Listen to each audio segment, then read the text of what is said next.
right, good morning and welcome to Retirement Tax Matters. My name is Adam Reed and we've got Garrett Crawford here, our resident CFP. There you go. Good morning. Our expert that drives us through some different topics and helps us understand some different things. And so if you guys have been following along, maybe through YouTube, that's kind of the first platform we jumped onto. Check us out on Spotify, Apple Music, Amazon Music. Anything else I'm missing? I think we're trying to get as many avenues as we can. I think we're literally everywhere. So I think I've been hearing this term, and we were talking about the other day, this golden window. And so thinking for specifically some of the high net worth people that may be listening, some of our clients, what is the golden window? What does that mean? Is it something that people need to be aware of? Is it something you can miss? How does that work? What is it? Kind of inform us, educate us on what it is. Yeah, so the term golden window is definitely not a technical term when it comes to financial planning. It's just, different people refer to it as different things. But for the context of today's conversation and for people that are thinking about retirement, I would call this area of opportunity in your life for financial planning after you retire and then before Social Security kicks in and before RMDs kick in. So let me say that again. It's after you retire and then before Social Security and RMDs kick in. So Social Security, like a higher earner, could delay receiving their Social Security until they're age 70. And then another podcast for another day talking about required minimum distributions. Those have been changing so fast. If you don't know off the top of your head when you're RMD age, you're not alone. Those have changed a lot, but for a lot of people, it's age 73, and soon, if you're younger, your RMD age may be 75. And so these key ages, like between 70 and 75, Social Security kicking in and RMDs.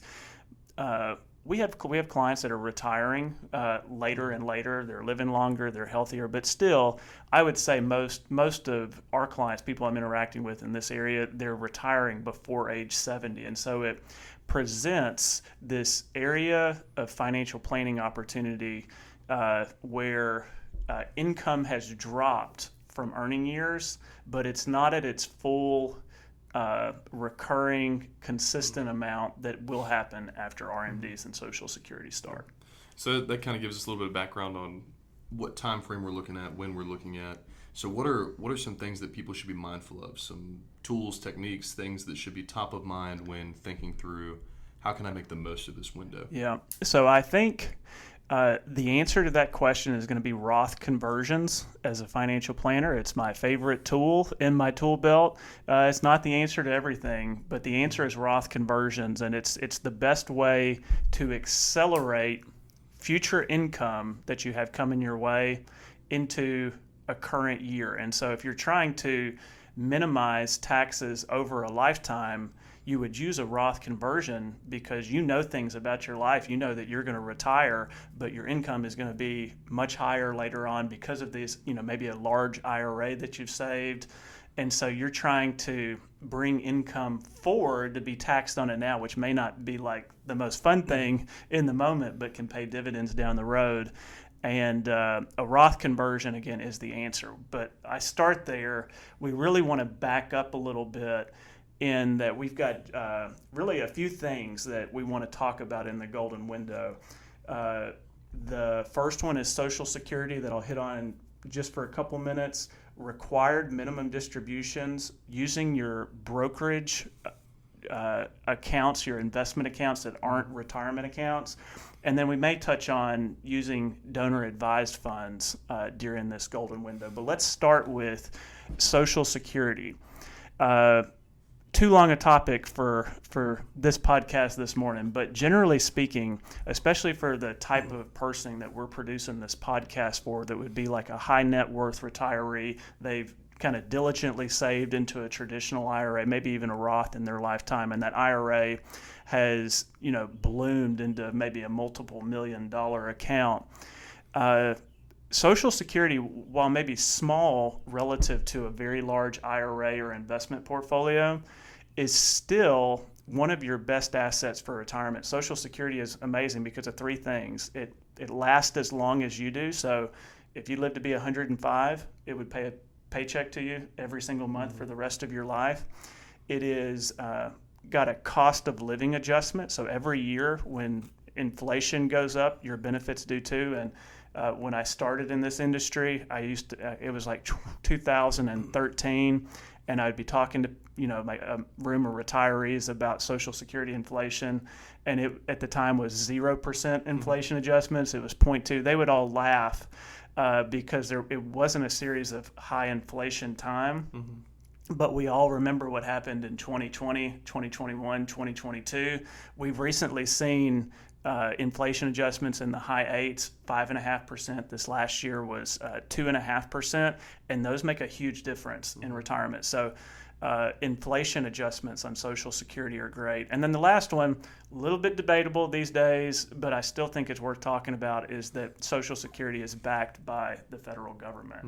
And so you don't have to watch the stock market go up and down. You should, and I think you will be able to plan on those benefits being there. And so for a lot of high net worth retirees,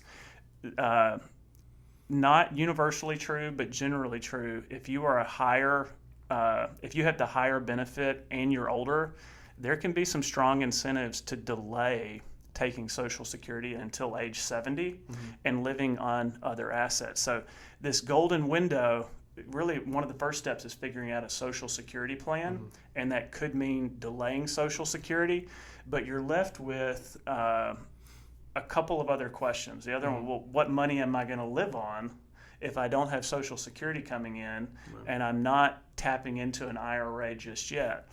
And I think that's where this element of, if you have a brokerage, a non-IRA investment account that you've been saving for years and years, that's a wonderful asset that you can own going into the golden window years, because you can generate income from that, and because you paid taxes along that or on that money along the way, you can pull money out at not a full ordinary income tax rate. So that's a amazing tool to get money out while also keeping income low and available for Roth conversions.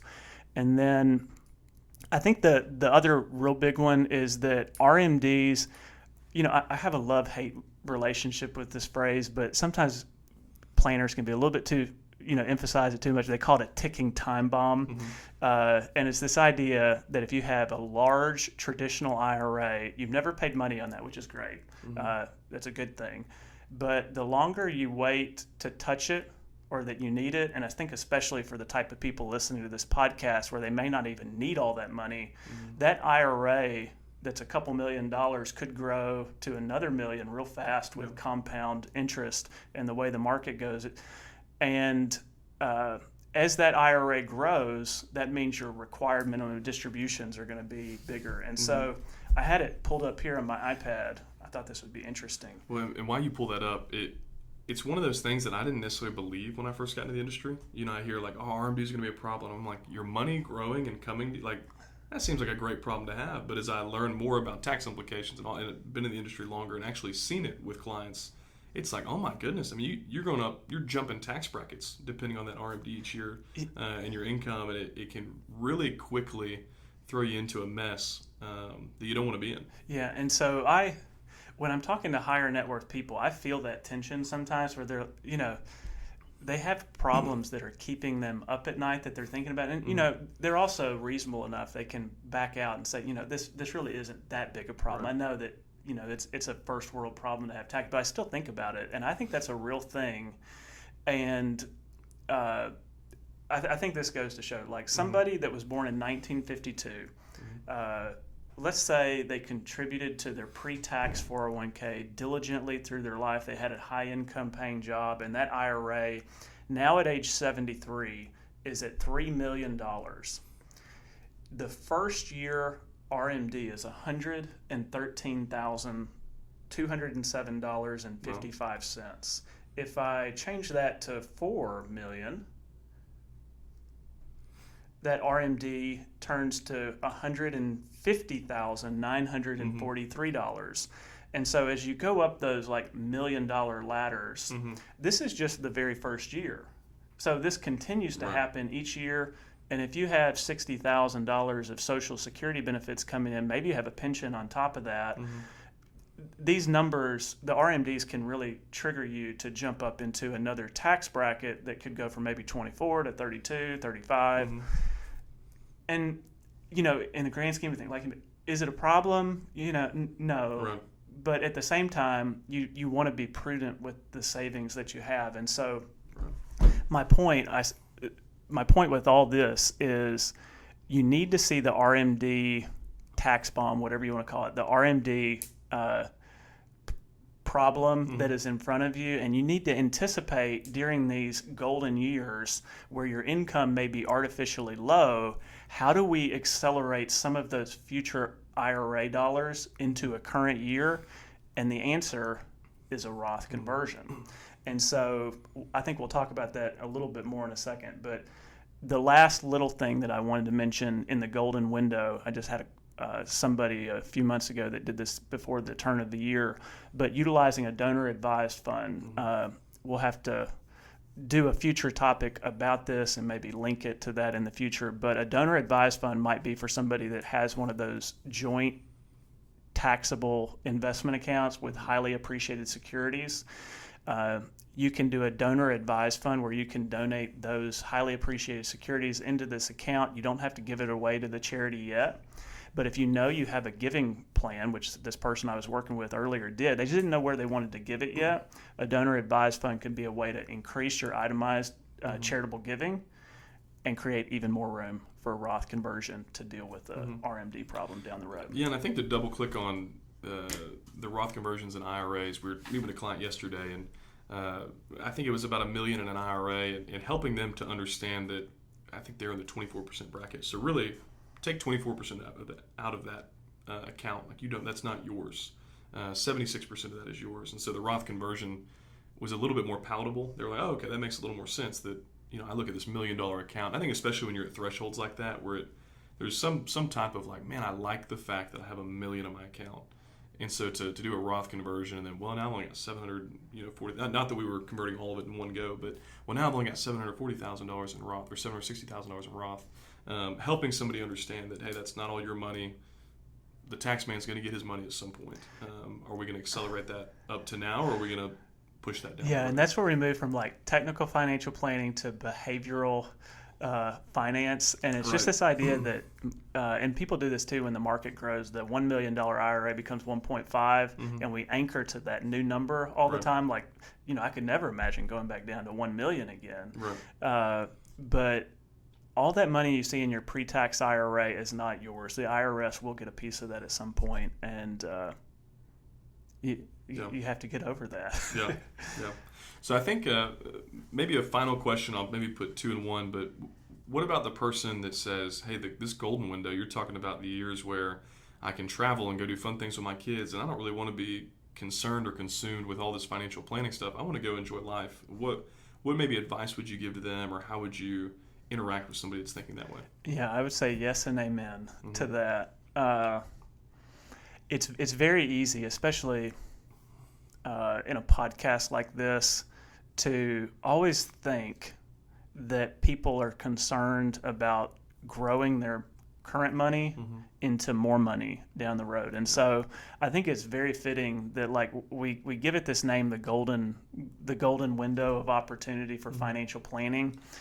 It is also, I'm younger. I'm not in my 60s yet when most people retire, but it is I'm sure I've heard from clients, it is a golden window of life where you're able to do a lot of things that you never were able to. And maybe fast forward 15, 20 years into the future, you may not be able to do either due to health, mobility, desire, lots of things. And so I think it's very important to highlight, as much as life may, as much as we may lead off the topic about here are some ways you can bring future income into this year, save more money, grow more money tax-free. It's also a wonderful season to spend money and not always live life in light of the IRS tax man that's in front of you. And so here's how I would answer that for clients, and here's probably how I'd answer it for the podcast today, is that I think you need to live your life first. I don't think you need to start with the Roth conversion and then whatever is left over, maybe leave $5,000 to go on your family vacation because you're worried about future tax-free income. I would say, if you're married, talk with your spouse, figure out what your family goals are. What do you want to do? Do you want to travel more right now? Are you okay spending more right now? And figure out what you want to do, what you want your life to look like. And then after you know what that number is, I don't know any other answer other than doing a tax projection for where your income will end up at the end of the year. And so that's something that I think is new in our industry and what we're doing way more in the past few years than ever. But instead of waiting until February to take all of your 1099-R, IRA distribution forms, your 1099s from your taxable accounts, get them to your tax preparer, and then just kind of seeing what happens. The way to live your life and do the things that you want to do and still make prudent financial planning decisions is you need to figure out what you're going to spend, how much interest and dividends you're going to generate, take a guess at capital gains, Social Security, pension. What does all that add up to, and how much room do you have between where you're at in your current tax bracket to the top of that tax bracket? Maybe it's only $30,000. Yeah. Maybe you have $100,000 if you want to go partially into the next one because RMDs are coming down the pipeline. But you have to run the projection for this year before February of the following year. You need to be doing that in July, August, September, October. Yeah. And then whatever's left in that tax room, be prudent with that space and make good decisions there. Yeah. I like the way you put that. It's a golden window for financial planning, but it's also a golden window for life. For a lot of people, different people, different circumstances. But I like that. So don't miss either window. Yeah. Be prudent. Enjoy the life you've got. Enjoy the hard work you've done of saving. But also don't miss the good opportunities you have that may not be there again once RMDs start and some of those things. And I would say, maybe to kind of button this conversation up, is that everybody's going to be different. Like if you're married, you and your spouse may not retire in the same year. And so I call that, even as I was prepping for this podcast today, there's like staggered retirements, and that complicates this. So like, what if you retire early but your spouse is still working? And you might think, well, my golden window is kind of muted because it could be muted, but it's probably lengthened. So your income is different for a longer amount of time, and it's still worth looking at. So I would just say everybody's situation is very unique, and it's hard to give like general advice that's going to apply to you. But I think the projection part is key for everybody. To make up that difference. Yeah, absolutely. Well, cool. I think that gives us a good kind of glimpse into this golden window and what that's all about. Yeah. So if you guys like what we're doing, feel free to subscribe on YouTube, follow on Spotify, Amazon Music, Apple, all the different places. And check out our website, retirementtaxmatters.com. We'll be posting all this content and actually some supplementary content. So some kind of Q&A stuff on the website, free resources, a 6-point checklist. Yeah, I was going to say, what you're thinking of retirement. We're working on that right now, and I bet by the time we post it, we can put a link down in the description or show notes. But it's going to be 6 things retirees should know before they get to retirement, and I think it's good. And it's actually just an easy way you can have something that's valuable, and then stay tuned, like in the stream of this conversation. If maybe you're not at retirement yet, but you want to stay connected, but I would highly recommend downloading that. Yeah, absolutely. We appreciate y'all following along. Hope you all have a great rest of your day. This is Adam. All right, and Garrett, and we'll catch you next time.